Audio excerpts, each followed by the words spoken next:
It is time for the grand final of Meta Madness. Haunted Mines is our starting map, and we have a rematch.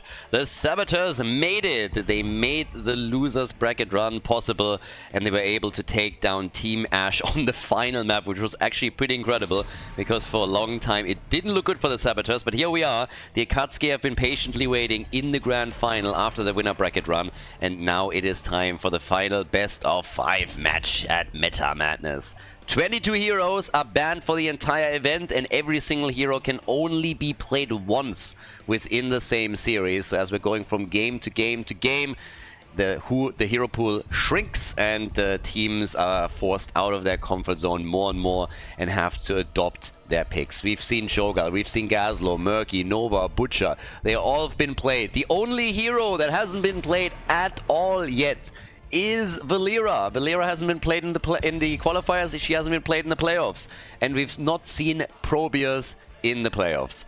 Only in the qualifiers. So, as we're heading in here, obviously the teams are now playing for the prize money. In total, there's $2,000 of prize money on the line for this event, all financed by me. We don't have a big name sponsor for this one, so as an end-of-year Christmas present for the Heroes of the Storm community, we put up Meta Madness 8 and finance the entire thing myself. With that, we had already an amazing amount of awesome games, and I don't think that we're going to be disappointed by the grand final either. As we're moving into this, Uther, Leo get banned, Sylvanas obviously as one of the strongest ones that is still here gets banned too, and we have Kerrigan taken away immediately as well. First pick for the blue team, winners bracket advantage for them. They were also the ones to choose Haunted Mines. Now, they didn't get the pick of all the maps, but as I explained a couple of times in Best of 5 series in the qualifiers and also here in the playoffs, what we decided to do is make the first map a little bit more interesting. It was either Haunted Mines, Blackheart's Bay or Warhead. We had even a few more maps added to that pool or that list in the qualifiers, and we predetermined those maps. But for the grand final, the team from the winner bracket was able to choose from them, and they just did. So there we go. Varian as our first pick, and we get Sonya and Cassia. Still a fairly normal draft, as we're obviously only in game number 1. But with Varian taken right away, I would expect that Stukov or Malfurion now being picked. You could go to Rando, of course. The whole idea is just that you're simply moving in and you're saying like, okay, let's go in with the stun, bring that taunt, follow up on that, and then we need burst damage. And on Haunted Mines, we've seen a lot of really cool games. It's actually pretty fascinating. We had very sweet games between the teams as they were just going for one attack in the mines after another, fighting for those skulls and the golem. Now we have Imperius as a stun follow-up after Varian initiates. And in addition to that, Banana Age with Stukov. And of course, that lurking arm that we're going to get 100%. So, good stuff. Final bans here for our first map. The Akatsuki had the advantage that the entire time they were just like sitting there watching the matches play out in the losers bracket, and of course could take a closer look at how everybody played, what kind of picks they preferred, who played what, so that they can maybe threaten certain players on the other side and their hero pools. But yeah, we'll see how exactly this is going to play out now for them. Are they the ones to be able to go into the lead? Have they also warmed up properly? Because again, the Saboteurs played an entire 5-mapper before this, so they are definitely warmed up, and they are already in the flow. I would expect that the Akatsuki at least played a couple of ARAMs, as most players do when they just want to warm up. But yeah, time will tell if they're already synced up properly here. Whitemane gets banned, and for the Saboteurs now. For Rutsu, Rutsu has been playing a lot of Zarya. I don't expect her to be showing up here, but I expect Zarya to eventually make an appearance, either as a ban or a pick. And Team Ash, for example, in the previous series was very diligent about banning out Zarya against Rutsu in particular. So, yeah. Now with that, we have Stitches taken, so quick hook into Jaina slows and damage. And I guess the final pick is either going to be Malfurion or Tyrande. That makes the most sense given the composition that they're playing here for all those follow-ups. But the blue team. Withdrawal for Darkmok. And Skok the final pick for them, for the Akatsuki, is Tigers. Tigers is wild to me right now. In other games, he hasn't been played at all. Teams completely ignored him. Even game number 5, he barely made an appearance and just got picked as the last one. Nobody wanted him. And now in this series, the Akatsuki come in game number 1 and immediately claim him. So yeah, Tigers and the priority that he has for some of the teams is pretty wild. But okay, our final pick.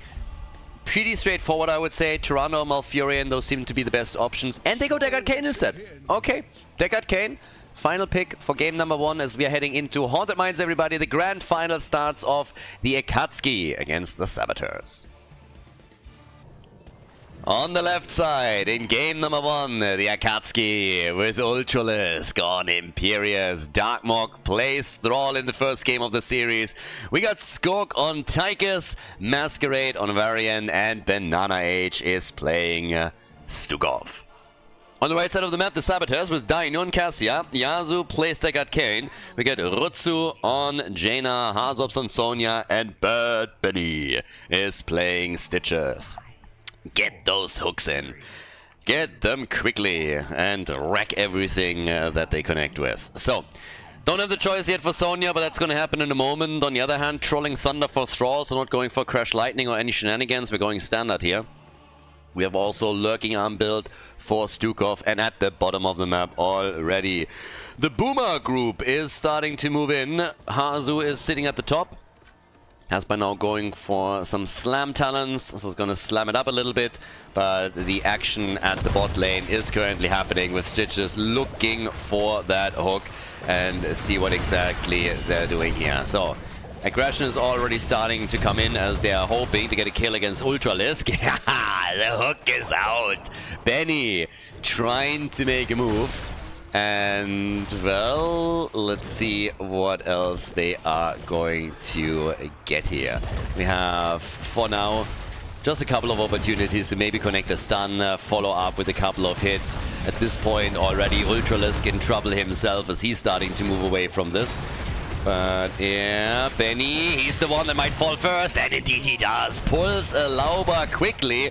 That's going to be the end of him, and they're following it up with the second kill as Cassia gets murdered. So, double kill for the Akatsuki to start this up with, and they are going full-on assassin on this. Nicely done. So, pretty easy moves here by them. Bring them the lead. They also to get the camp. Can they follow up on that? Can they build on this? Can they maybe get another one of the pumpkin camps all the way up to the top? As Darkmog is sitting on the side lane here, going up against Hazu. The two Germans. The Germans, they are fighting each other. I mean, these guys have been playing together for quite a bit, actually. At least in the initial days of Heroes of the Storm. So with that now, we have the next pumpkin camp also claimed, and the red team is still trying to push at the bottom of the map in an attempt to get those siege giants into a good spot and maybe take parts of that gate and the wall down. Hazu still maintaining vision for the red team, so he hasn't really given up on any of that up at the top. So they're not losing any control over their own side of the map. Obviously, the blue team is in control of the watchtower on the left. By now, we have Varian as a full-fledged hero. He's not an oversized minion anymore. He finally has Taunt. And we get the quest for Thrall, as we've seen now multiple times. Benny with those hook attempts. Zoning hooks. Shorties. Short zoning hooks. Not a lot of action happening with this, honestly. The problem is always that before you have level 13 and get the hook extension, there's only so much that you can really do here.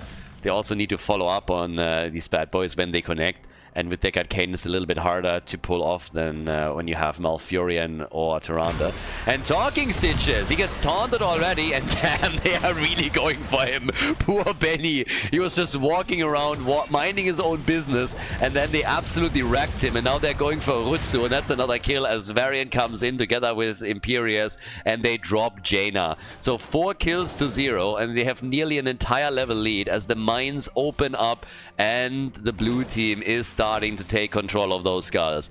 But the Akatsuki, with an absolutely ruthless performance in the first few minutes of this game, really shutting the Saboteurs down and making their life a living hell.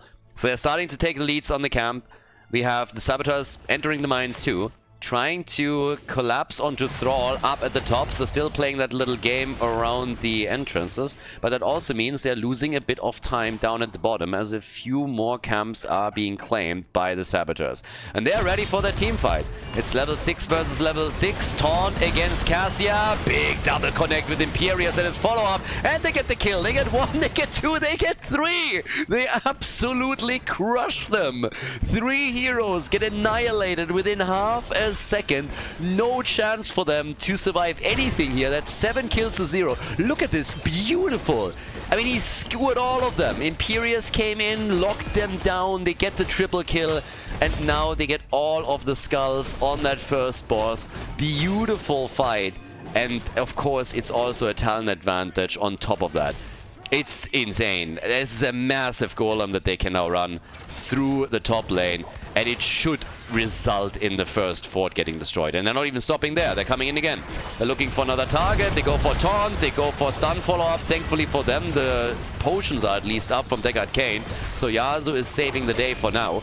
But Varian is going to have his stun back in just a moment, and Imperius can still follow up on this. So Masquerade is already sitting at the front, just waiting for another opportunity. They're sitting at the bottom of the map, close to the fountain, and can tap quickly. But at the top, Darkmog is already getting into position on this.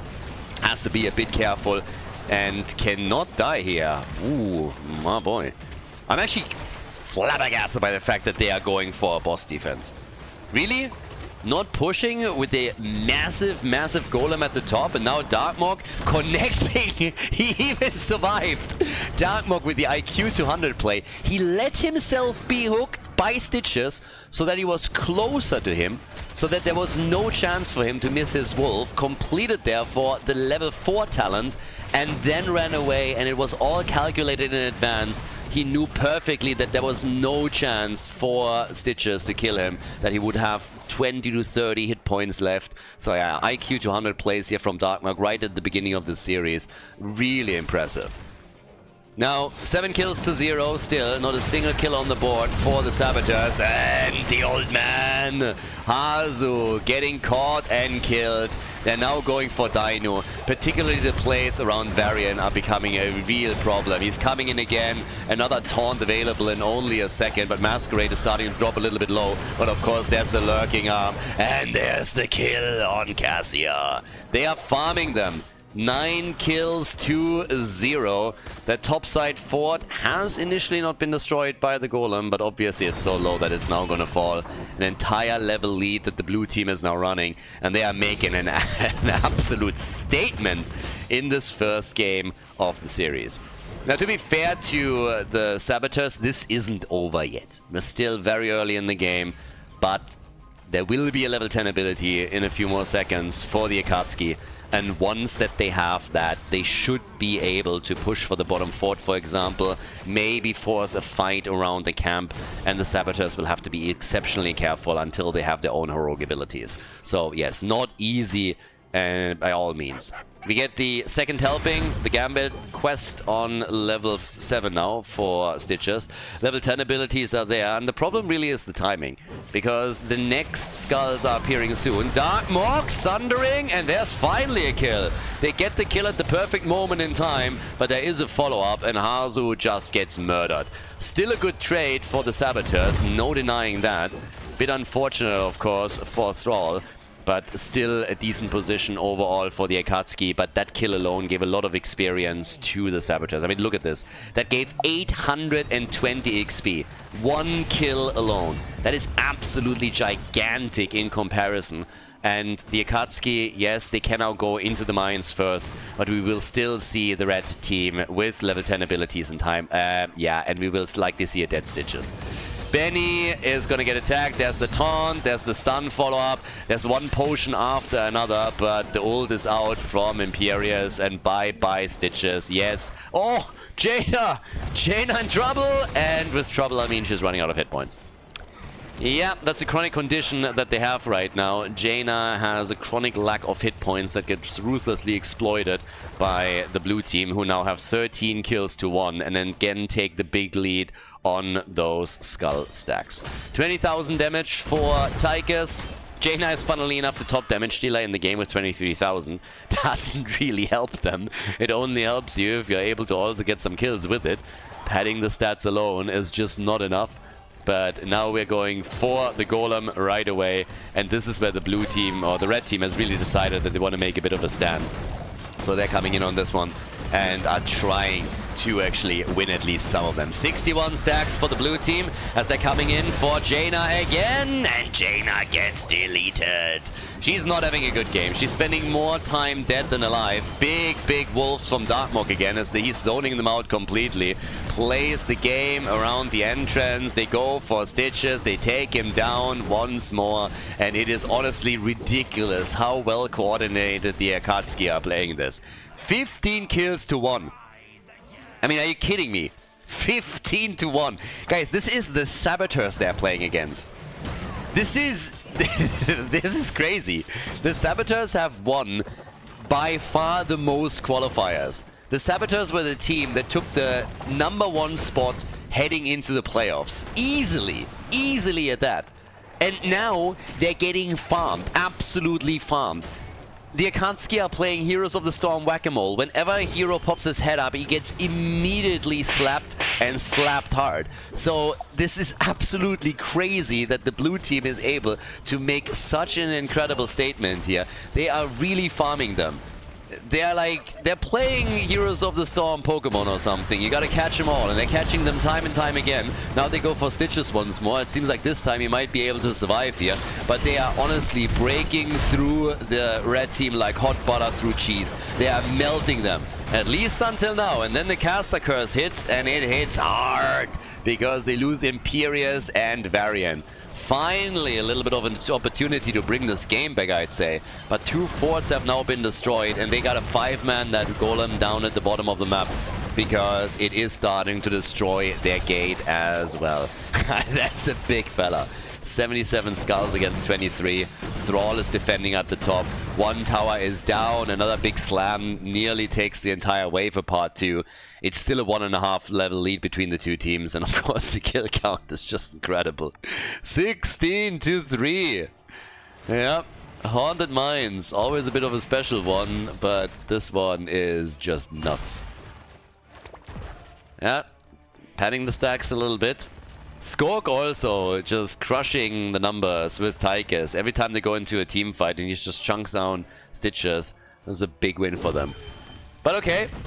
For now we're having a camp being fought over at the top. Not even... I felt... Nah, now they got even talents. There's the hook extension though. This is where Benny could actually get dangerous. Because now he finally has the freedom to YOLO some of these hooks out and get them like he does right here. Has not gone into... Uh-oh, now Stitches becomes the target himself. Hasn't gone into Gorge, but instead we see the Putrid Bile. Stun into stun. They're shifting the damage between 2 targets. Sonya came in, so all of a sudden they're split...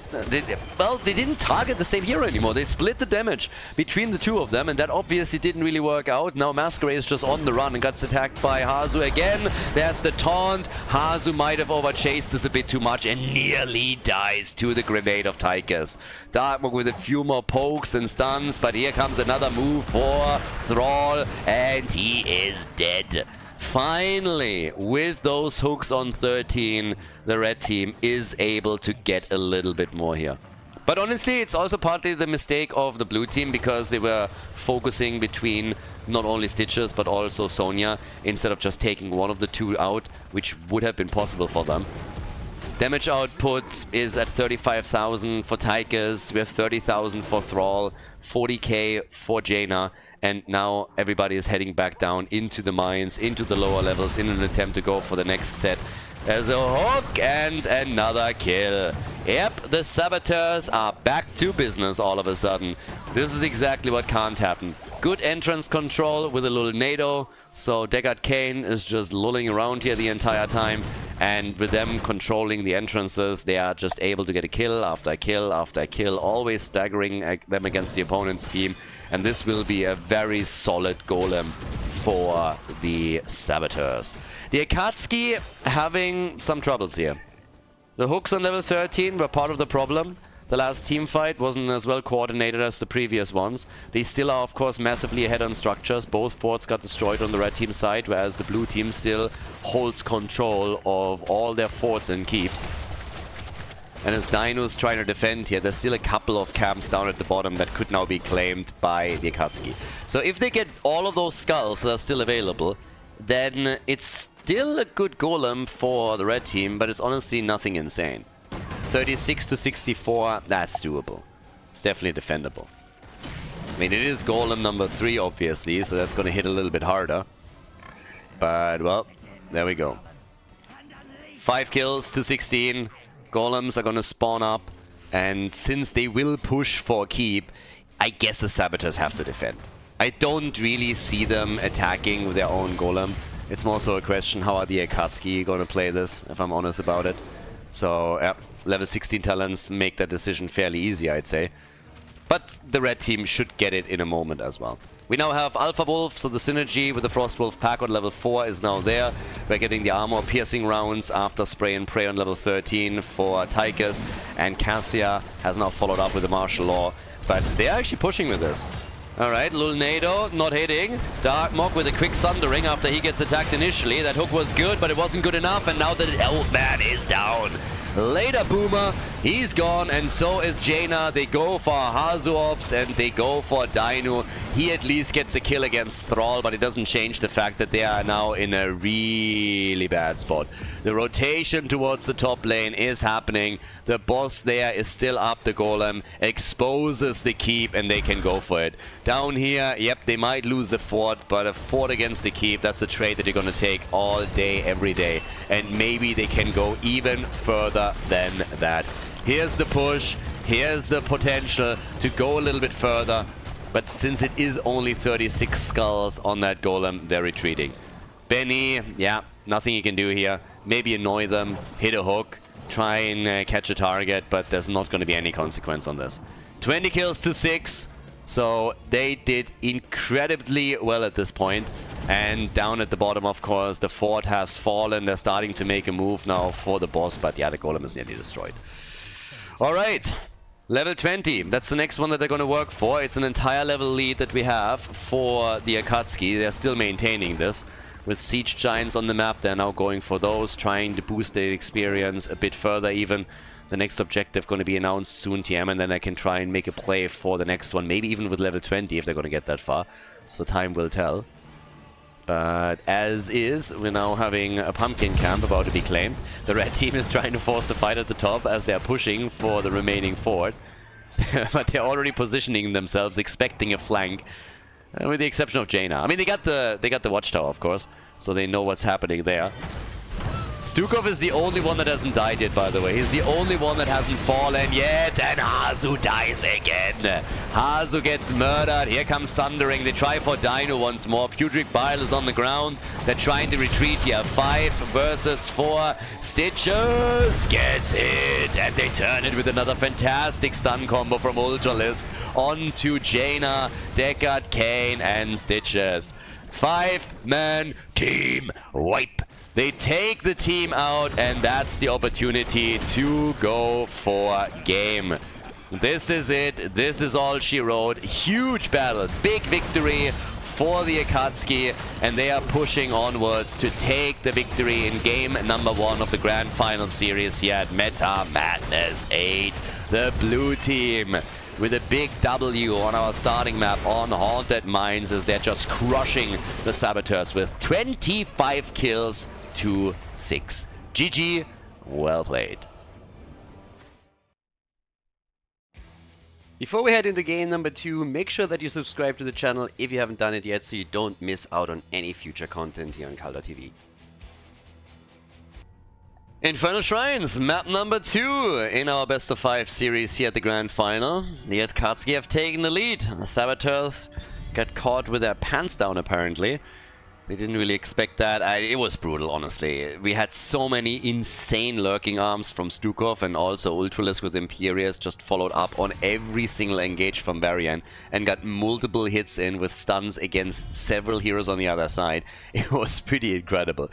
Now that we're heading into Infernal Shrines, of course the 22 pre-bans are still out. We have also 10 heroes that were played in game number 1 that now cannot be played again. So can't go for the same killer combo with Varian. But we get Kerrigan banned out. We have also a ban on Falstad as we're heading into Infernal Shrines as the second map. And yeah, we're off to a good start. I did not really expect the Akatsuki to make such a statement on the first map, but I also don't really think that the Saboteurs will just roll over and give up the finals here. That's just not gonna happen. If you needed any proof of that, then all you had to do was watch the loser bracket final, where it looked a couple of times like they might not even make it into the grand final, and they always clawed their way back in. So yes, ETC gets now banned, but I am very, very interested how the Akatsuki are now playing this, because their first map was fantastic. It was great. But performing like that again is not gonna be easy. You could really tell they got everything they wanted. They got the composition, they got the flow in the game, they built up the momentum. And yeah, it's all that they needed there. So now we have the Haka banned, and that leaves us with first pick. Obviously, losing map number 1, the Saboteurs had the choice whether they wanted to pick the map or whether they wanted to have first pick, first ban. As most teams do, they decided in favor of first pick, first ban. And we're starting things off with Uther. That always puts the opponent into a bit of an awkward spot when it comes to drafting, because Uther can technically be played as a main tank, and then you add a second support, and you have, for example, Suljin or someone else as a hyper carry. But you can also play Uther, obviously, as the only healer on their side. So they can shift this around depending on how they want to play it. It leaves Sylvanas open then again. And we get Sylvanas and Melganis as an early rotation, which is definitely super cool here. Melganis had some incredible games throughout the playoffs. I mean, even the qualifiers. Particularly the game that Johan played for the Raiders was just nuts. Absolutely nuts. I think he ended up... If he didn't end up being top damage for them, he was still second spot, I believe. So absolutely crushing it. Leoric and Greymane are now picked on the side of the Saboteurs. Yeah, Dainu can go in with a quick bullet or go for the throat, and for Infernal Shrines it's always nice when you have multiple heroes that have a lot of AoE that can really clear the shrine quickly and get those stacks for you so that you lock in the Punisher. But that leaves us also with bans, and they still have to debate what they want to ban against Rutsu, and dealing with Tyrael first. It's kind of funny to me because now that I'm looking at Tyrael, I'm still reminded of the series that was played with the Enjoyers on Infernal Shrines, where they went Alexstrasza and just played Tyrael with the Globe Talent on level 1 and also Kel'Thas, and got globes galore for both of them. It was so cool to see that in a competitive match and not just simply, you know, in a quick match series or in Storm League. And it was just funny how Tyrael, as the game continued, became this insane monster that nobody could really deal with. Malthael gets banned as well. Obviously a fantastic map for him here on Infernal Shrines. But what is Ultralisk now going to get? What's the weapon of choice for definitely one of the strongest players here, who sometimes suffered a bit? His Kerrigan in particular was a bit hit or miss in the qualifiers. But now that they had a lot of time to prepare for the grand final in particular, what are we getting from him? Kerrigan obviously already banned out, but here comes Whitemane, and we get Darkmog on Artanis. Okay, Artanis making an appearance in game number 2 already. Part of it being that Dino, of course, wants to play him eventually as well. So with the Meta Madness concept, you always have to think about, hey, do I pick something now or do I risk my opponent taking it later, picking it away from me? So with Darkmog playing Artanis on the second map, it means that Dino can't play it later, let's say, on Battlefield of Eternity. Well, with that said, actually, Battlefield of Eternity has been banned, so it is not in the pool anymore. Was banned out. Zul for rotation, so we got main tank Zul, and there's Malfurion. So we have now either Zul as a main tank or a bit more likely Uther, but either way, it's a double support play for the Saboteurs. They have Zul and Leo for easy rotation between lanes, and our final pick is Mephisto. Guys, ladies, Infernal Shrines, map number 2 in the grand final between the Saboteurs and the Akatsuki. Let's go. Game number 2, Ultralisk with Sylvanas in the second game of the series. We got Banana H on white main, Masquerade playing Mal'Ganis with a Winged Guard as his level 1 choice. Skog is playing Mephisto, and Darkmog is playing Artanis. Rutsu and Ultha playing here for the Saboteurs. We have Hazops on Leoric, Bad Benny with main tank, Zul Dainu on Greymane, and Yazu is playing Malfurion. We are actually starting to improve when it comes to the main tanks here, because the last time that we found ourselves on Infernal Shrines, we actually had a Butcher main tank for Team Ash against the Saboteurs, as it happens. Didn't go so well, let's just put it like that. We get the Shackler on level 1, and also when it comes to Artanis, we've seen this from Dino in the past, the reactive parry. Well, Artanis is already up at the top, going up against, or with Sylvanas, going up against Leoric, very likely, as Hazu is already starting the rotation towards the top. Uther has now made his choice as well, goes into the wave of light. And Greymane plus Zul are just burning down these minion waves super easily. Yeah, one after another. And at the top, damn. Now, Furion was in trouble for just a second there, so Hazu too got the heals, of course, and now can also tap the fountain, but Ultralisk and Darkmog have really started to wreak havoc here. They've taken one of those towers down to 50% HP and threatened the heroes as well. Well, Furion still has to sit around a bit longer and help Hazu out, but Hazu, hello, careful. Real trouble for him, gets swapped away from Sylvanas, and now he's gone. Leoki is destroyed, activated as straight, and that leaves them in a situation where they can now threaten also Malfurion. And down to the bottom of the map, the Saboteurs at least able to get a cap. So they're taking some camps here, but also taking damage at the top, which have now resulted in one of the towers getting destroyed. So one tower is already gone. In comes another quick swap from Darkmog. This time it didn't work out. But there's another camp that gets now taken by the Saboteurs. So they haven't only claimed one of the 3 camps, but they were able to take 2. And top side, there's now 3 heroes trying to defend their swap. Damn! That was an interesting one. Gets locked into place by the jailers and then comes in, swaps them out. Now that Masquerade is also making himself known at the top lane, we're all of a sudden having 4 against 3. So, yep, another drain is happening. Everybody is getting ready in the middle of the map too. There's only one more mercenary camp that can be claimed at the bottom half of the map. But with the objective getting now announced in only 10 seconds, teams are already starting to make their play for the Shaman camp. Darkmog is just saying hello here, scouts this out. Not a lot that he can do, but he can at least give some vision also to Sylvanas, who has used the opportunity to go for some top lane damage. Now, the one thing that they currently don't have is their own camp. So since it is a top lane shrine, they haven't felt the need to go for the Shaman camp. We have them instead going for the Khaldor camp down at the bottom of the map here. So, yep, they claim this at least. But control at the top is still fairly important. Teams are not on level 6 yet, but an early level 7 would of course be the dream. We only have seen a single kill in this game thus far. It's not really a whole lot going on. A couple of traps are being set up in the hopes that somebody is dumb enough to walk into the bush without scouting it. Oh well, that a Squishy walks into the bush without scouting it. Their chances of blowing Masquerade to Kingdom Come are pretty slim, at least for now. Once level 10 abilities are in, this might change. But Leo is taking it. Leo is claiming the shrine, and while he does that, Benny is pushing at the bottom of the map with a lot of success and is putting damage onto the structures. So now they're trying to get another kill in here as they're moving in for Rutsu, which isn't quite working out. Dainu has also really suffered a lot of HP, so lost a lot. But they're breaking through this. I mean, the entire idea for the blue team is, of course, to do damage while the Mortar Punisher gets claimed by Leoric, just so that they can draw more or less even with this. Once that the Punisher approaches the wall, you really want to be on the other side to bait him over. You don't want to face on the other end. And the jump gets procced on the wrong side of the wall. Oh my god. Yeah, that shouldn't happen.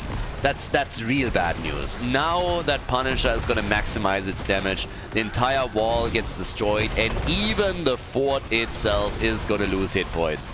That is very bad news for the Akatsuki and fantastic news for the Saboteurs, as they are moving back now. They destroyed the wall, they took part of the fort down, And Zul is in the meantime still rotating between lanes, giving his team a bit of an edge on structures as well, as they're losing the gate now. Nice attempt at a swap, but Yasuo with a Nature's Cure. Me likey. Good move. That was actually a crazy good move by Yasuo. If Malfurion gets swapped in that situation, it is lights out for him. He would be dead within seconds. So this was pretty big. It was really impressive and very much needed. They're going for the fight down at the bottom of the map now once again. Trying to get their hits in. Can they? Careful. The cap. Who claims it? Red team is starting to lose some ground here. But Masquerade is also losing hit points super quickly. And he dies as a result. Sylvanas was still at the top, pushing and going for structures here. Sylvanas is still one of the more successful heroes in the Meta Madness playoffs. She has been played 9 times by now, and she won 7 out of those 9 matches. So a huge win rate for her, given the amount of matches that she participated in. And we'll see if she can hold that positive record, or if she is going to fall, as the Saboteurs are starting to grab the early level 10. And Sylvanas gets caught at the top. Yeah, eventually you want to have to jump away from this, and Ultralis did, but there's level 10, and they drop all their ults to take her down. Darkmog with a nice swap attempt, but he's not successful either. He might even die. Whiteman at the bottom has been taken apart by Greymane. Yep, that is 3 kills with level 10 abilities for the red team. 4 kills to 1, and they are in a great spot now. Absolutely fantastic position to take the first fort out and to maybe push this further. So yeah, job well done. Really well done by the Saboteurs. A little bit of a momentum for them now. 1 level lead. Can maybe get this translated into level 13 talent around the next objective. Next Punisher should be announced soon, but there's definitely a chance that if they're soaking the lanes, they can pull that off. So, we'll see. Anyways, by now we have heroic abilities on both sides. It gives us the usual suspects. We're getting the Carrion Swarm here, also the Scarlet Aegis, and teams are going straight in for their camps. Saboteurs obviously really want to win this one. You don't want to fall behind with an 0-2 in a grand final. Reverse sweeps are possible, but yeah, why work that hard if you can just draw even with your opponent and then just go for hit after hit, blow for blow, maybe trade some wins here. But definitely remove some of the pressure that you would have otherwise. So, with this, we have now a bit of a lead for the Saboteurs, but you can already tell this entire series, or this entire match, is so much more even than what we've seen in game number 1, where the Akatsuki just dominated more or less from start to finish. Bullet is connecting with Masquerade, so this is more the game that we expected, with the Saboteurs really finding their stride here. And they are starting to get more and more damage connected also, with Masquerade in particular, trying to push that front line back. Here comes the Entomb. Masquerade comes in straight with another sleep. Skog is low. They're trying to keep Mephisto alive. Here comes the ult from Artanis as they're trying to buy some extra time for themselves. 10 stacks to 25 as the Saboteurs are still reigning supreme on the Shrine. Harzorps in particular is getting all of that AoE in with Leoric. Swings for the fences. Gets them to 33 stacks, and Masquerade is again low and has to retreat here. They're losing the Punisher. Sylvanas has already abandoned the fight and tried to get the camp onto the fort. That forces Leoric to respond and move towards the top. But here in the middle, the attack is still gonna come. Level 13 talents are now ready for the red team. Talent advantage, Divine Shield on Malfurion. The sustain from the double support is really keeping the Saboteurs in place in these battles. The long fights, the long sustained battles that we have on Shrines in particular is just too much for them to handle. Zul down at the bottom of the map, going for Ultralisk, and Ultralisk is still alive, still kicking, makes it out of this. Zul nearly died, but that's a ton of damage on that fort. Leoric is making sure that the top fort is gonna fall, with the next minion wave pushing into it. And while that happens, we're now also having a play for the fort in the middle. So all of the outer structures are all of a sudden under pressure as the Saboteurs are starting to go for the W here. They want that lead. They want that win. Zul at the bottom of the map is going for the fort here in the middle. On the other hand, the fight is still raging on as Harzobs gets focused once again. Leoric in a bit of trouble, and he goes down. Leo eliminated. Zul at the bot lane, killed by Ultralis, gets 1v1'd here, and that's 2 of the forts still standing. So the Akatsuki are barely holding on right now. They're trying to hold on as much as they can. Swap attempt against Rutsu, and it didn't work out. But they can push the bot lane with Sylvanas. With Sylvanas and Mephisto dishing out the damage, and that's the wall already gone. Zul dead for another 7 seconds as they are going aggressively for a push onto the fort. Here comes the ult from Atanis. They're trying to push past the fort. Try and take it out here. Dino already on the retreat. Has to be a bit cautious as well. But the Entomb is coming out from Leoric, and here is Malfurion with the Twilight Dream as they're trying to drop Masquerade, but the main tank starting to move out of the battle. Mephisto pushing in, completing his level 1 quest as well as they're still poking against the opponent's team. Benny is moving in from the top, big swap. Uther with the Divine Shield immediately, but they're going again for Sylvanas, trying to take her down here. Skeletal Mages on the ground, Hazu in trouble. Leo slow, and he goes down. Benny also getting dropped here by Sylvanas, and they're just crushing through the entire team. Rutsu could be the 3rd one to die, and he does eventually get killed as they're pushing past the fort, and the Akatsuki with an absolutely incredible performance in this team fight, able to turn the kill count around, 6 kills to 4, and they bullied their way through the bottom fort and the red team. Insane. Absolutely incredible. Huge fight. Long fight between the teams, and this is the lead all of a sudden for the blue team in experience, in kills. Structurally, they're not looking as good as the Saboteurs, but they're definitely getting there. They're definitely getting there. So by now we have level 16 talents, 41,000 damage for Mephisto, and the Saboteurs, they've started off extremely well into this game. They took 1 fort down at the top, they damaged the one in the middle and down at the bottom of the map, but now they're struggling a bit more to get their flow and momentum back. So camps are taken by both teams as they're going for shamans at the top side. And down at the bottom of the map, the question is, of course, still who claims the next objective. Because so far, it's been only the red team. It's been only the Saboteurs. Nobody else has been able to take a Punisher, and this is a frozen Punisher. This one hits, and it hits hard. But it is the lane where we are having the Akatsuki still with a fountain. And Leo, again, with the early position here, trying to use his AoE abilities to get the lead for the red team. But look how all of a sudden Dino changes the strategy of the team. They're going for structures, they're going for a push at the top, they're willing to give the position up, and they lose Hazu Ops too. Even with the 2 supports this close, they have to give up on this. So now Dino's starting to retreat as he knows the rotation is coming to deal with him. Tanis might be in trouble for a moment, but not for long. The swap attempt from Darkmouth, not successful, but they go for Uther, and poor Rutsu gets melted away, drops his Divine Shield, gets swapped again, and should fall eventually. As he just walks away from them. Gets a stun, walks away. Sylvanas has to deal with the top now.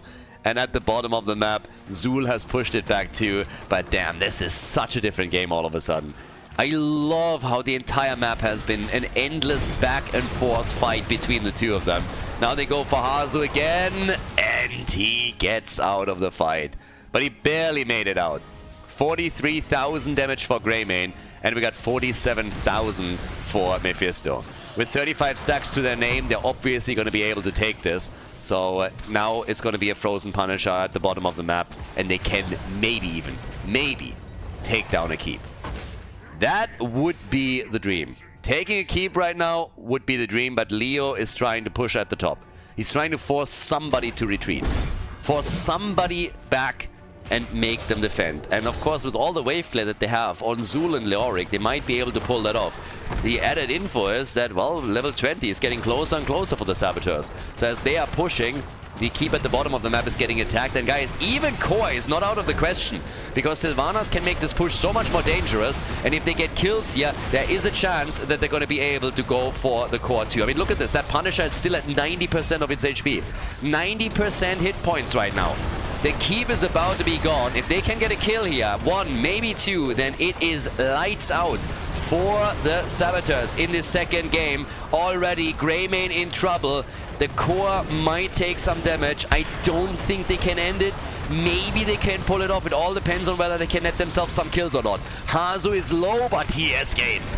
Hazu is escaping. The shield is slowly falling. Punisher is still doing damage. Is it going to be enough though? Punisher is gone and the core is at 60%. The fight continues. Benny a little bit of trouble. Already the root on the ground from Yasuo as they're looking for another stun. Banana H is dead. Whitemane is gone. Divine Shield is out. They're trying for another kill. Mephisto is dropping next. He's the second to fall and they go for the triple kill.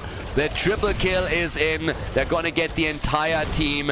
He's trying to hearth back and gets interrupted by Rutsu as Atanis is wasting as much of that time as he possibly can. Darkmok still alive, still kicking, still swapping around. 8 kills to 7. Masquerade, he is going for the core now. They know that they have to... I mean, he needs to die. He knows it too. There it is. The entire team gets wiped off the map. Level 20 now in the hands of the Saboteurs. They're going for the top lane. They will maybe get the keep here. I don't think they can go for the core though. It's only 7 seconds for Whitemane to come back, 12 for Sylvanas, and Mephisto is also nearly back to business. So while they're attacking 2 lanes, the heroes are starting to come back in order to defend this. 62% on the core of the Saboteurs, but only one team with level 20. Here come the defenders. And we have the final talents taken also for the Saboteurs. First of all, Burning Despair. We get Redemption. They're pushing them back as best as they can. Ultralist needs to be careful here, but one keep is definitely going to be lost, and it's going to be the one at the top lane. If they can push for the middle now, once again, they might be able to drop a second one, but it's going to get much harder now that the blue team is not only on the map with 4, but also nearly has level 20 talents. And there's still catapults at the bottom of the map. They're of course now going to take down that fort here, which is going to make the bot lane situation a bit better. But yeah, it is a crazy second map. A really, really tight map number 2 between the two of them. So off we go. Another attack is coming as they're making moves for the next camp here. So we have some Khazras moving through the mid lane. And it's 20 versus 20. That gives us the Seeker Swarm. We have the Orbital Bombardment too. Should be, I mean, normally what we're getting on level 20 for Mephisto would be Mimic. So we'll see what he goes for this time, with Sylvanas going for the Bolt of the Storm. And they themselves also want to take some of the opponent's forts down. Darkmok is already hearthing. Yep, they're expecting moves to be made here. They want to go for the fight after all, it seems. Yeah, there could be a stun from Rutsu. Gets attacked, and there's the ult. And goodbye, Uther. Uther gets melted away. He'll be back. Masquerade gets out of the fight. Redemption obviously has been chosen level 20 for Uther. And Rutsu is back to business right now. But here comes Mal'Ganis with his ult. Orbital Bombardment. Atanis moving in with one ult after another. The problem is that both of these lanes are now heavily being pressured. The keeps, the forts at the top, and down at the bottom of the map there's another sick wave coming in. The Akatsuki, they're going to lose everything. They know it too. They have to win the fight. This is their chance. Win the fight and go for core. That's the play that they're trying to make here. We're 18 minutes into the game and they know that they're going to lose their keeps. The keep in the mid lane is now getting destroyed from the camp, so this one's gone. Down at the bottom of the map we can expect the same outcome in just a bit. 68,000 damage for Greymane as he comes to boost it even further. But there comes Malfurion and he takes down Mal'Ganis. Atanis is there too. They're going for another kill. Mephisto is gone and Ultralisk is ultra dead as Whitemane falls. It's another 5-man team wipe for the Saboteurs as the Akatsuki lose game number 2 in this best of 5 series. Perfect outcome for the Saboteurs as they go for core, their own at 62%, and this is a victory. The tie in the grand final. The Saboteurs putting a point onto the scoreboard as they are locking in the W on Infernal Shrines.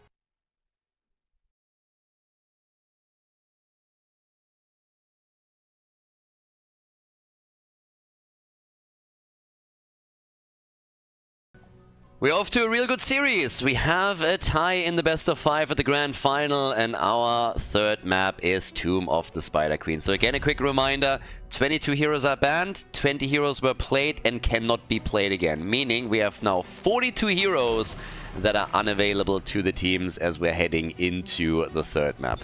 And this is honestly a situation where I can even more so than before see Nazebo being picked as one of the main damage dealers. Would not surprise me in the slightest. So there's a couple of heroes that I expect here.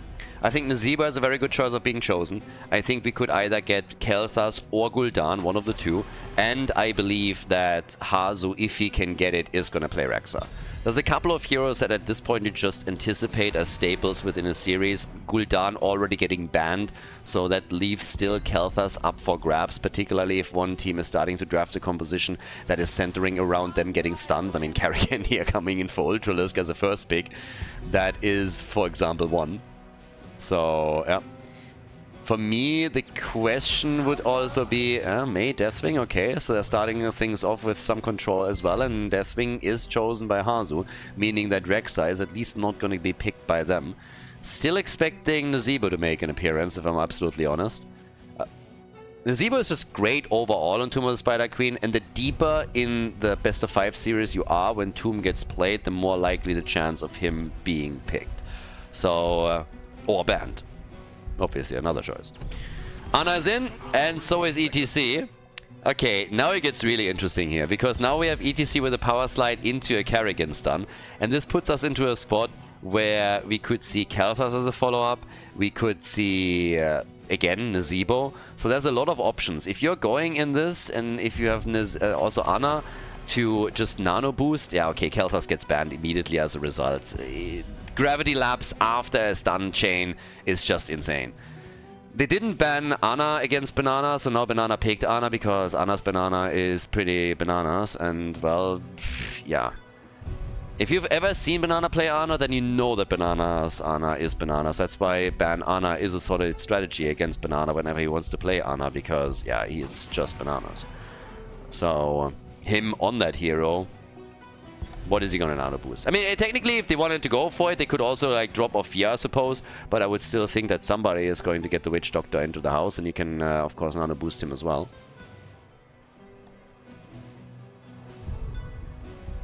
He's at least not banned. That's one thing that we already know. Rutsu, there's Rexa still getting played. They still go for Rexa. And they got Oriel. Alright, so Rexa still gets played. Very likely Harzop is going to swap over to him. And here's the chance. Darkmog and Skog. What's going to be the choice? Don't tell me nobody's playing Nazebo here. Tomb of Spider Queen as the third map? You got to. With 42 heroes already banned? I mean, come on. If you need a damage dealer, that's it. Orphea and Illidan. I would have loved Illidan with Abatha at some point. Orphea, again, I mentioned her with the potential nano boost from Ana, so I'm kind of happy that she gets played. I still am just flabbergasted by the fact that Nazebo isn't in the game. Maybe we're getting him now on the side of the red team, but for me personally, it was always the blue team that would pick him here. So let's see if they are the ones to take him. Illidan on Tomb of the Spider Queen. Darkmog loves the hero, of course. Illidan and Karrigan on the same team, and we get Tacita. We've already seen Dino's wall plays earlier. So yeah, with that we're set up. Which team takes the lead? We're gonna find out right now. Without further ado, game number 3 between the Saboteurs and the Akatsuki. Game number 3, it is party time as we are heading into Tomb of the Spider Queen. On the left, Banana playing Ana, Ultralisk on Karrigan, Darkmog on Illidan. It's always kind of fun when you have Ultralisk on Karrigan to begin with, but now we also have in the same game Darkmog on Illidan, so it's really assassin time for the blue team. Skog is playing Orphea, and Masquerade is playing ETC, going straight into Prog Rock. Great talent, of course, for Tomb in particular, since you're going to get those stacks up super quickly. On the right side of the map, as expected, it is Harzobs for the Saboteurs that plays Rexa. Dainu with Tacita again. We got Yasuo on Oriel, Bad Benny on Mei, and last but not least, Rutsu playing Deathwing. Okay, on level 1, we get the Unending Hatred. And this is honestly pretty... I mean, if he can rotate between lanes, this is pretty sweet, and I guess eventually he's going to get some value there. The question is just simply, if he's not the solo lane at the bottom of the map, who is going to do it? And there's nobody else. So Darkmok, he can get some stacks together here, but eventually he will have to go down to the bottom of the map and face off against Khaldor again, as he has done in previous ones. So right now he gets his stacks in here slowly and steadily. Illidan is not really known to be absolutely insane when it comes to wave clear. As the game continues, it gets a little bit better, but Ultralisk, he's the first one in trouble. Oof. For just a moment, I thought we are looking at first blood. But no, he gets out. Illidan still gets the stacks together. Khaldor, of course, has to be careful and play really a lot around Misha with this. It's also about recovering the gems whenever you can. But Illidan will have to use the mobility as all of this continues in order to stay safe, stay alive, and save those gems. I can always get some hits in there, but yeah, you gotta be careful. Now, we have on level 1 already Bird of Prey, so a little bit of extra damage to minions, which helps you with the added wave clear. Something that we are going to keep an eye on for sure. Now, in addition to that, we are also having both teams with their own bruiser camp in the middle. Rutsu with a majestic Deathwing skin is slowly moving down to the bottom of the map, but it is the blue team that gets those Siege Giants. So, yep, Siege Giants are being locked in. At the top, they're making a play for the wall. Benny and Dainu are starting to attack this, and both teams are now also slowly starting to get some gems together that they can use. But here we are. Little push through the middle of the map as both of the teams are trying to get the first damage in on those walls. We have the electric fence now in play for Tassadar, as we've seen previously from him. Down to the bottom of the map, Kerrigan is now playing in, which means that we have a few more minion stacks for Illidan.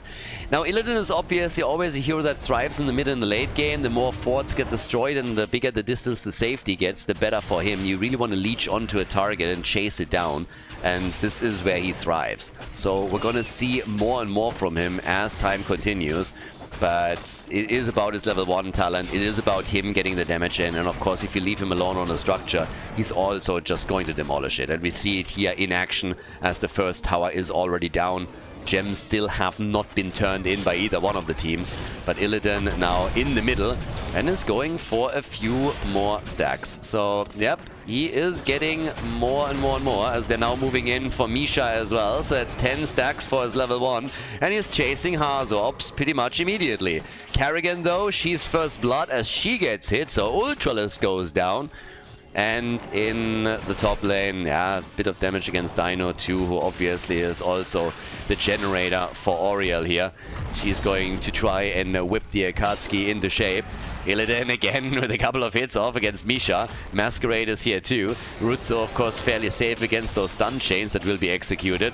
But we have also a bit of a battle happening between Dino and Bad Benny, as Orphea is just slapping away. Benny on May has to be careful. And down to the bottom of the map, still Illidan. Illidan. He is at 100% win rate, by the way. So he's been played in the playoffs only one time. Has a 100% win rate right now. Tassadar has also a 100% win rate, so one of the two will lose it. Tassadar at least has been played twice. In the playoffs, that is. We're not counting the qualifiers here. But as Anna falls, this is the second kill for the Saboteurs. And they're still making some moves down at the bottom with Orphea not having too bad of a win rate herself. She's been played 4 times and won 3 out of the 4 games. Dino being responsible for a few of those. 33 gems have been turned in, another 18 as Masquerade is trying to deliver, but Ultralisk gets caught and killed. Ultralisk once again ultra dead, and now they go for Orphea. So Skok on her this time. And, well, she dies too. So that's 4 kills to 0, and the Saboteurs have really started to build momentum in game number 2 and are now here on the 3rd map in a solid lead that they are trying to hold and extend by turning in and grabbing the first set of Web Weavers, which they have just now accomplished. Web Weavers in the house, and we are looking really good. They are looking fantastic currently. So, yep, nicely done. This is not going to be easy to defend. Ultralisk at the top lane will try his best. The problem is also that there's a half-level lead or even a bit more coming through, so there's a chance that levels 10 is kicking in just towards the tail end of this Webweaver push. So the Akatsuki have to be really careful here. And it's not going to get any easier from here on out. Look at that whip. Nicely done by Oriel. Yasu definitely swinging that one like a pro. Years of training. And Illidan still not quite done with this level 1 quest. He's nearly there. The problem for him is you want to go ham on your Illidan. You really want to be aggressive. But if you hold 31 gems, you hold the hopes and dreams of your team in your hands. So he can't really go too bonkers on this. If he goes all out and then gets killed and they lose the gems, they lose their tickets back into the game, and when your opponent locks in the level 10 ability before you do, then you just need to have some patience. And this is exactly as I described it a moment ago. It's the problem that towards the end of the fight, level 10 is in, and just look how many gems the red team is currently holding. They are at 47 gems, and they are going to turn in a fair amount of those. They might even be getting a second Webweaver wave before the blue team does anything here. So, yeah, it's getting a bit tough. Level 10 is ready. With that, we're now finally getting the nano boost for Anna. That means that she can boost Ophia a bit further, who has gone into the crushing jaws. We also have Illidan with the hunt. And Misha is just juking Ultralisk. And the turn-in attempts that we're seeing from Masquerade and his boys have so far been thwarted. Not a single kill yet on the board, but obviously the team is also scaling quite nicely, with Illidan now sitting at 42 extra attack damage on the auto attacks, which is really nice for him. I mean, not only is it good single target damage, it helps him with pressure against structures, but it's also a bit of sustain. Has gone for, I mean, it looked for a moment like they're trying to build it up with a hunt here. Yeah, but it's just mounting up on this.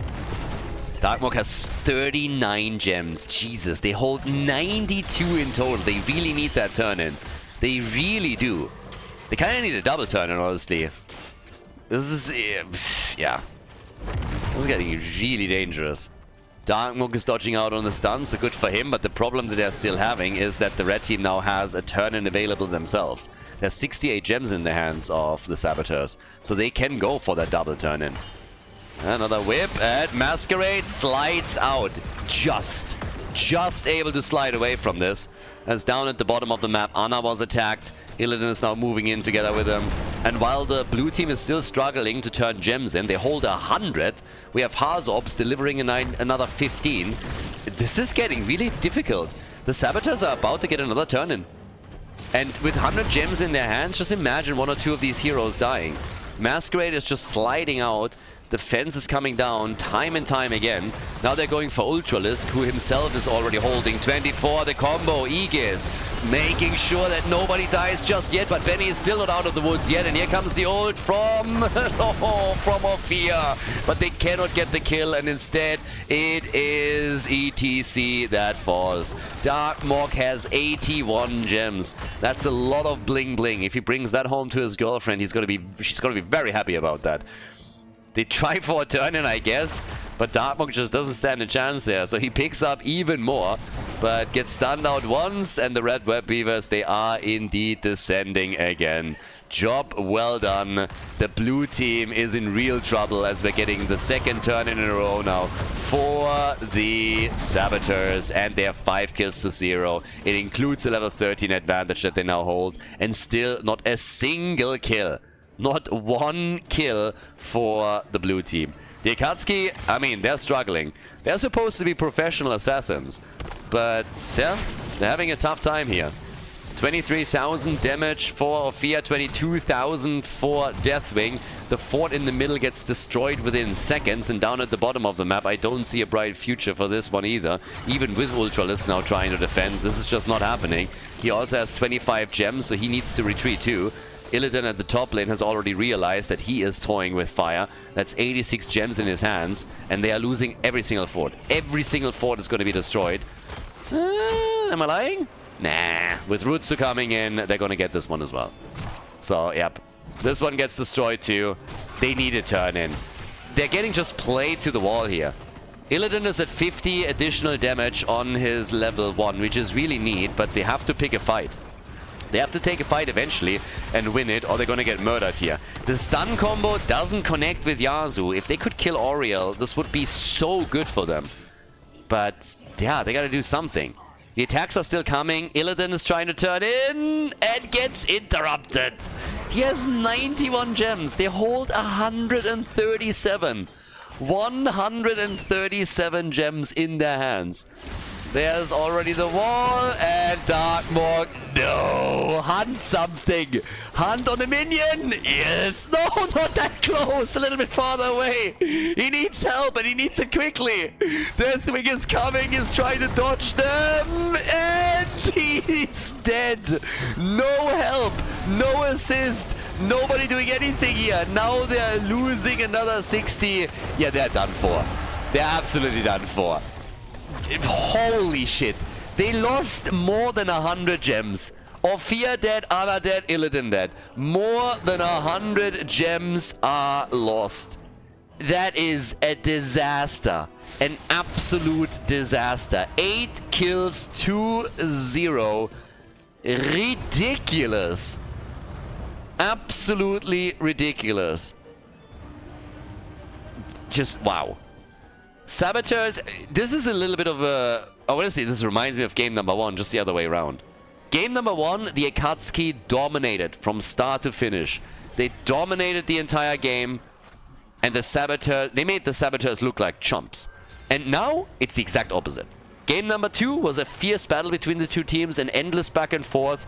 And game number 3, Tomb of the Spider Queen, the Saboteurs, they found their rhythm and they never really let go. They put the Akatsuki into a chokehold and they are absolutely murdering them right now. The Akatsuki they're having a tough time here. 8 kills to 0, more than a level behind. All the forts are lost and they're losing more. Bye-bye Darkmorg, was nice knowing you. Bye-bye Kerrigan, that's another 40 gems lost. They just lost everything. They lost the gems, they lost 3 heroes, and they lost their will to live, I might add. 4 heroes are dead, Skog is the only survivor, and that is likely gonna be, I mean, if not game, then at least the beginning of the end. Keeps are gonna fall here. Everybody's dead or dying. 12 kills to 0. They can go for the core here. It is an absolute slaughter. They're just slapping them around. The Saboteurs, they're melting the Akatsuki away. They're going through them like hot butter through cheese. It's crazy. 13 to 8, and it's just nasty. 2 keeps are already gone. The one at the bottom is about to fall. There's just no coming back from here. A 3-level advantage already. The core under pressure. Web Weavers moving in. Camps on the structure. Catapults are attacking. And this is going to be a shorty. Even with the level 16 talent they're finally holding again, there's just no way. Absolutely no way. Core's down to 69%. 66. Red team is still playing it slow. They're not even fully committing to it just now. They're saying like, guys, why would we give them a way back into the game? 60% on the core. They can do whatever the hell they want. They can go for boss. They can go and play some Mau Mau in the corner and then come back an hour later. So yeah, Hazu's turning in and Rutsu is turning in.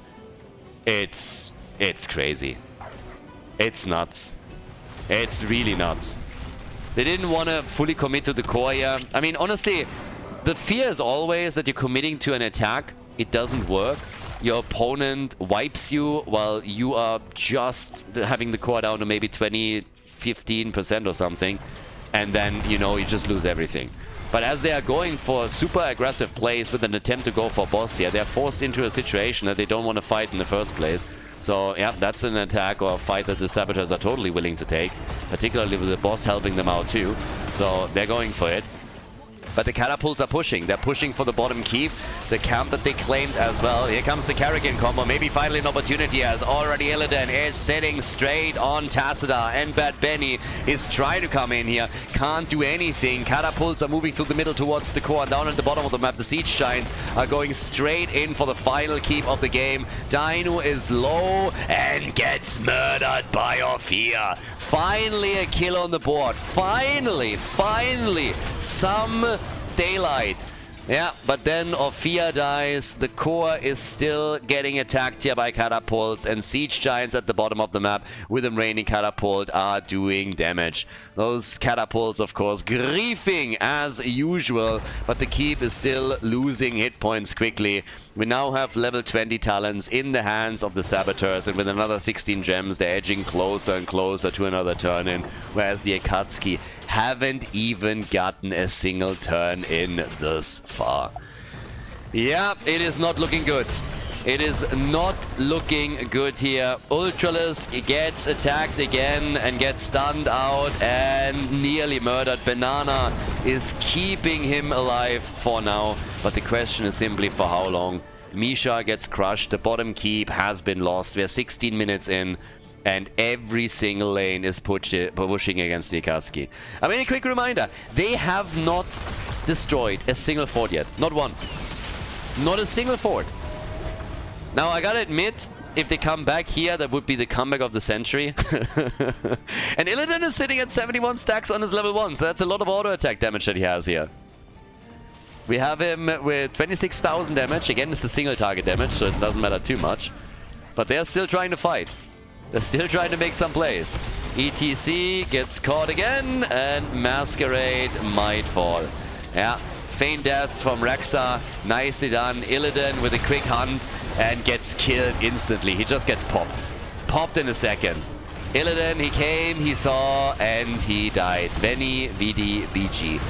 And the same is also true for Ophia. The schoolgirl gets schooled, she's gone. Ultralisk is also dead, that's 3 down. And that is a game. Banana is eliminated. 19 kills to 2, and now the march to victory and glory as the Saboteurs take the lead in this best of 5 series.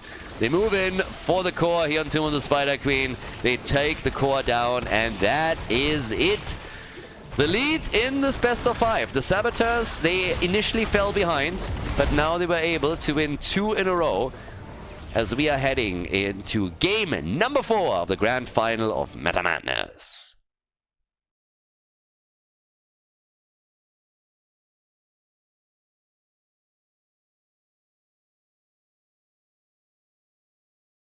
Braxis holdout, match point number 1, everybody. So, we are good to go for Brexit. And, well, Saboteurs, it's a really weird series because game number 1 was an absolute smackdown by the Akatsuki. Then we headed into game number 2 and it was a back and forth battle between the two teams. And then game number 3 was the exact opposite from the first map. So each team has now dominated one map, and we had one game where they were fighting just tooth and nail. Now that we're heading into Braxis holdout, Zarya gets banned instantly. That doesn't come as a surprise. She's great on a 2-lane map like Braxis, and then on top of that you have Rutsu, of course, who is fantastic on it. So yeah, he gets banned. We're getting Falstad eliminated, Malthael is out. You could still go for a lot of the heroes that have mobility. Karazim as a healer, for example, is one that we should at least mention.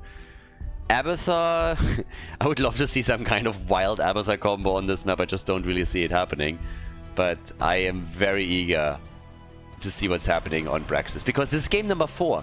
We have so many heroes banned out right now. 52 heroes are unavailable, and now you can go for just the big games. And this is another map where we could honestly see Cho'Gall.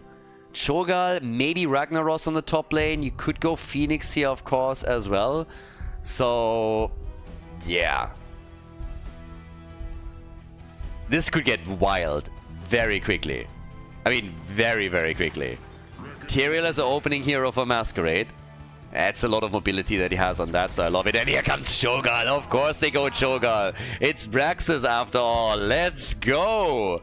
Here comes trouble. Make it double, baby. Cho'Gall is in the house. That one was absolutely telegraphed. Yep. They really telegraphed this one. Zagara banned and Malthael banned. Of course they would go for Cho'Gall here. Of course they would. Both of them really great against him still. But now Phoenix gets played, the Haka get played. The Akatsuki, they must have known that there's a good chance this was coming. They must have known it. So Cho'Gall gets taken. And yeah, color me intrigued. Karazim gets banned, so that seven-sided strike is gone. Last Rites is gone. Zagara's level 16 is gone. So they banned out really most direct counters against Cho'Gall. Did a great job with that, and all of these heroes would have excelled on this map in the first place. Zagara with all of their wave clear. So now Alexstrasza gets back. They're focusing the supports more than anything else. But I want to see what the Akatsuki are going to do in order to round out the draft and how they want to deal with the big bad ogre. Suljin as well, nice stacking, big damage. Morales for them pocket heals. So now you not only have to deal with Cho'Gall, you also got to deal with Suljin. Ooh, yeah, that is trouble. And we could still see Ragnaros here. If you want to slow down the game, you can. How are the Akatsuki reacting?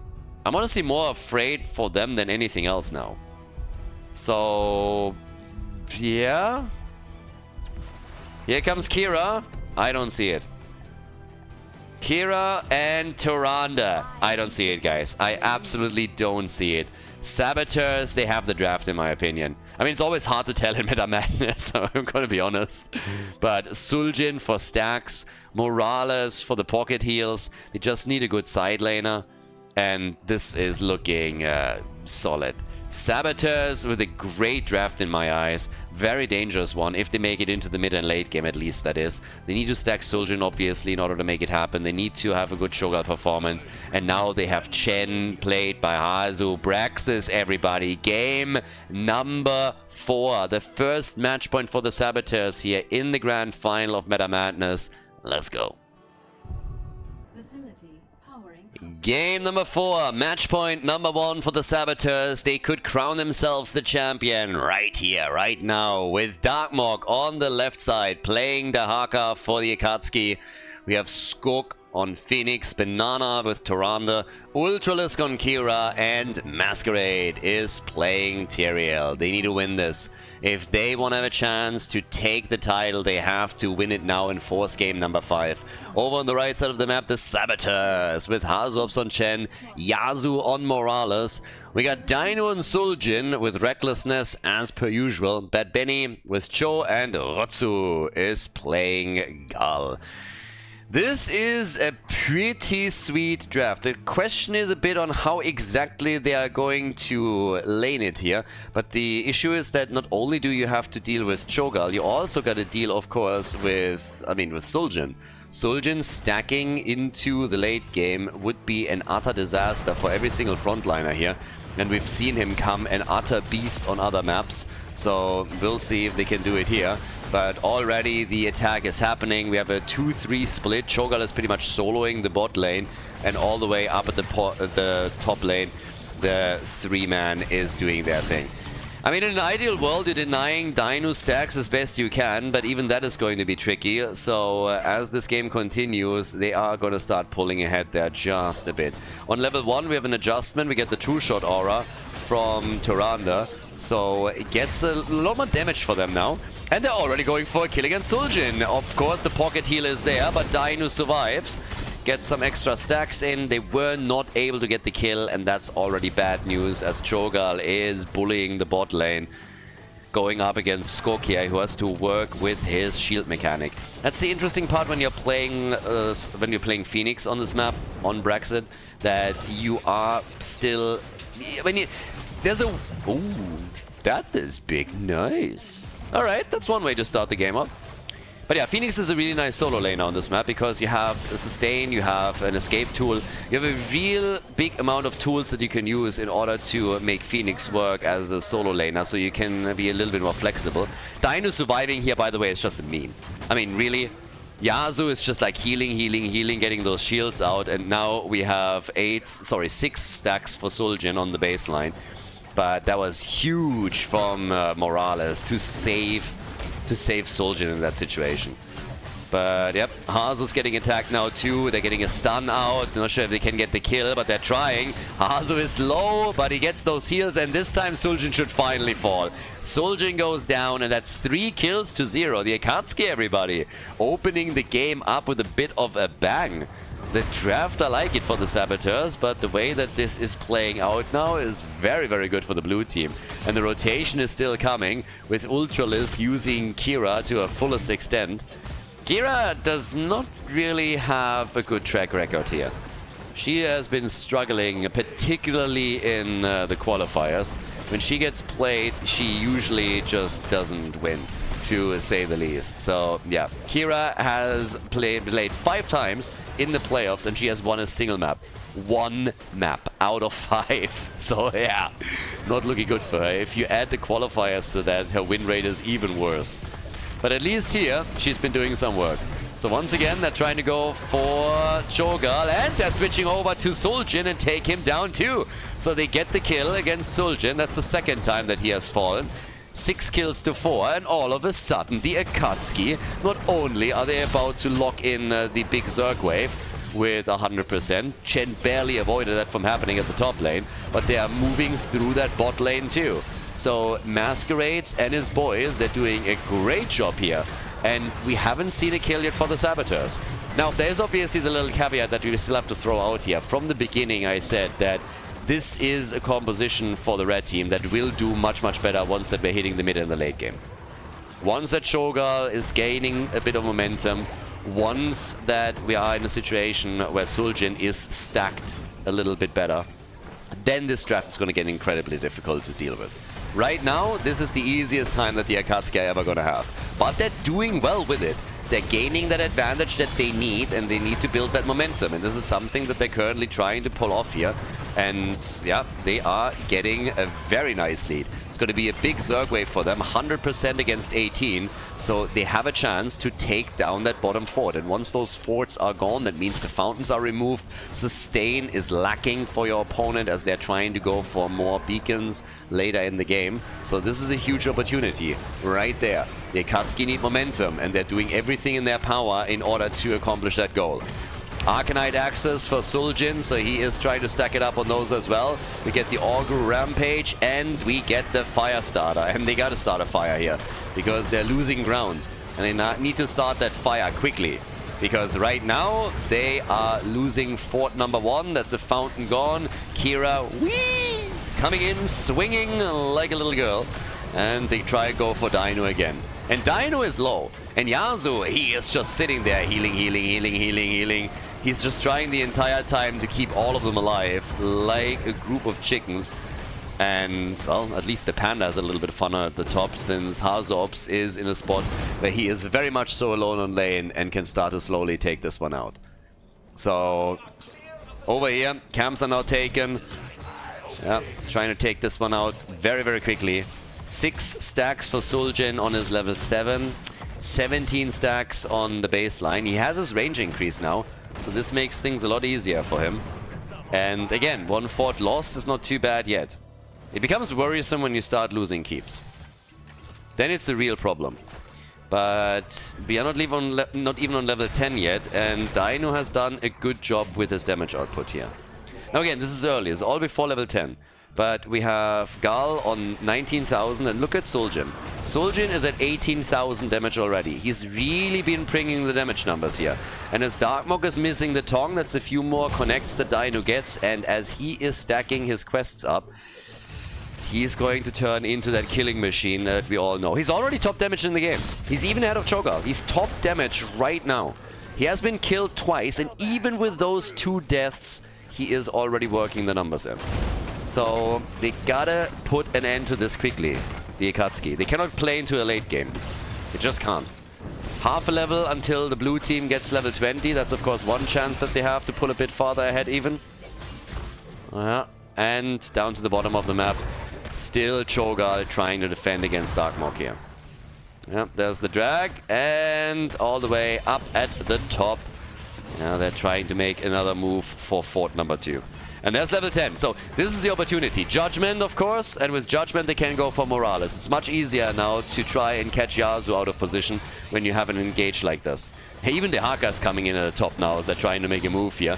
But since they are zoning them away from the fort, this is just an easy connect and an easy structure to be destroyed. So that's the entire outer ring of defense already gone. And with that, a chance to go for boss, a chance to go for the objective. Maybe engaging again here. Where's Judgment when you need it? Right there for Morales. The Panda's in trouble too. Salvo is out. Not enough damage for a kill just yet, but they're hoping for Hazu. They're coming in for the Panda, and they nearly get him, but not quite. Also, ult with the final strike here from Kira, but it did not do enough damage for them. And now the Saboteurs have level 10 as well. That gives us, as usual, Taz Dingo. We get Stim Drone. And this is now gonna get much, much harder for the Akatsuki. 15 stacks for the Arcanite Axis on Dino's Suljin.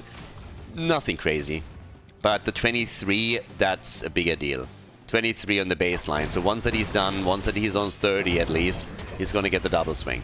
And he's gonna build this damage up even further. And Hazo is just this insane hit point tank that is not dying. And can always kick away as well whenever he wants to. And the more they're brawling, the better for Suljin. Suljin is in the fight again, gets attacked. Yep, they're turning it, and Masquerade gets killed. Masquerade is down. I'm not quite sure if that was really an ult that was intended for Cho'Gall necessarily, but it works either way for them. And now we have 27 stacks for Suljin. They're turning it. The momentum is starting to swing, and you can already tell. Phoenix gets caught, so does Cho'Gall, but he's still alive here. 4 kills, 2-2, and 20 stacks on Arcanite Axis, which is going to be increased as this continues.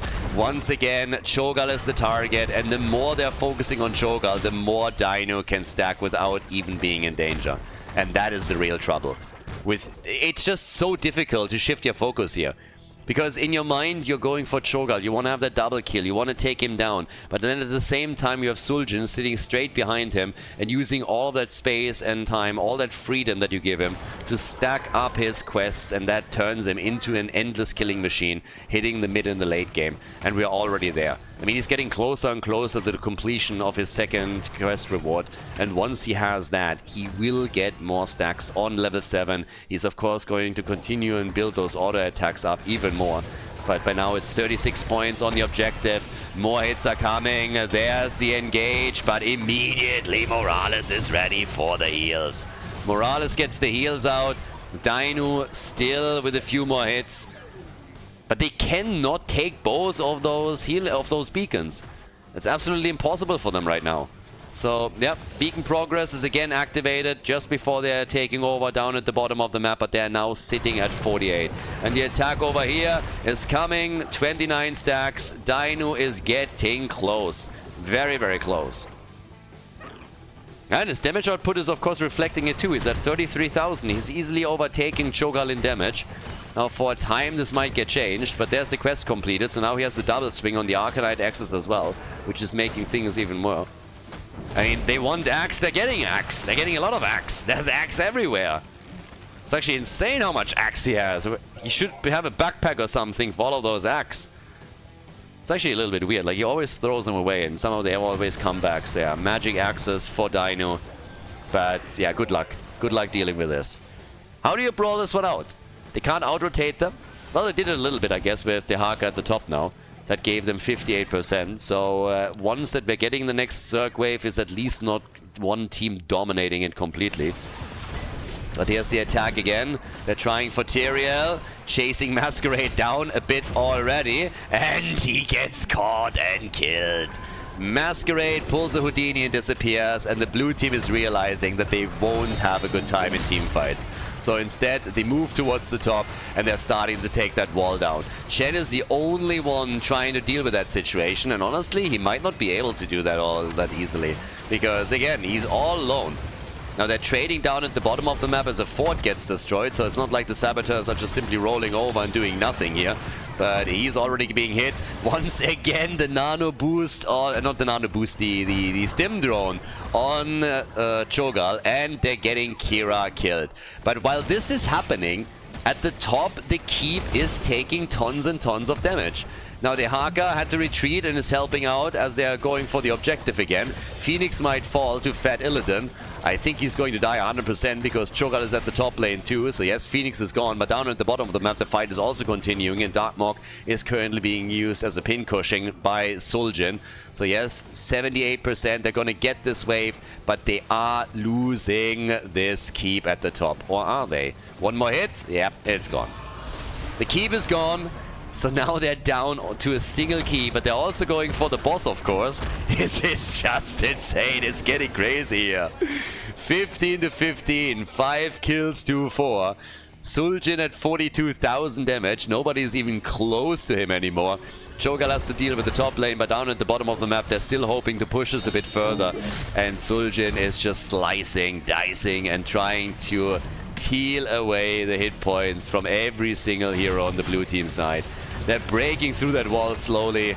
Kira already dropping her ult for some added wave clear down here. But Suljin, he is just going for it.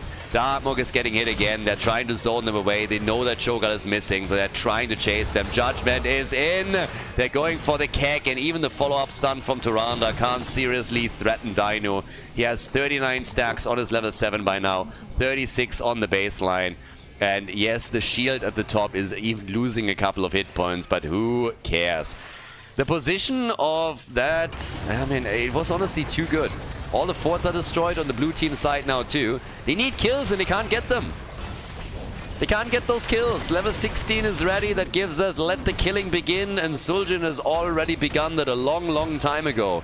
Frenzied's fists are in, but they have to somehow try and save the keep. I think that at least should be possible. But after that, how are you taking fights?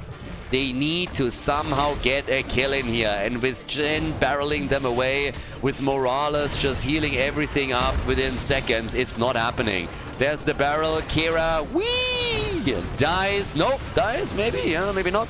Ultralisk is low, and Ultralisk is getting heals, but are they enough? They are left now.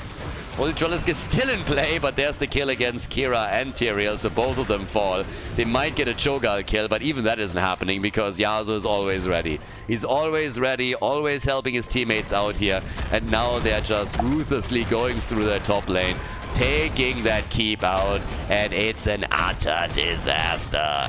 The Saboteurs, ladies and gentlemen, they are about to pull it off once again. They came through the losers bracket. They wanted to force the rematch against the Akatsuki. The teams faced off against each other in the winner bracket final when the Akatsuki sent them packing into the lower bracket. But now here's the chance for revenge, the chance for a comeback. And the Saboteurs, they're taking it. They crown themselves the champions. They take it and win Meta Madness number 8. Congratulations. A well-deserved victory.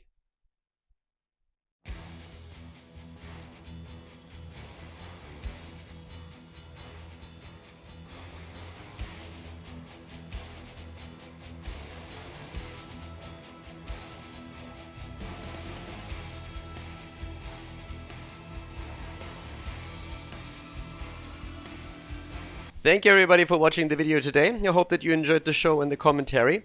And keep in mind that the spoiler protection that is going to run for the rest of the video is made possible by all the support on patreon.com.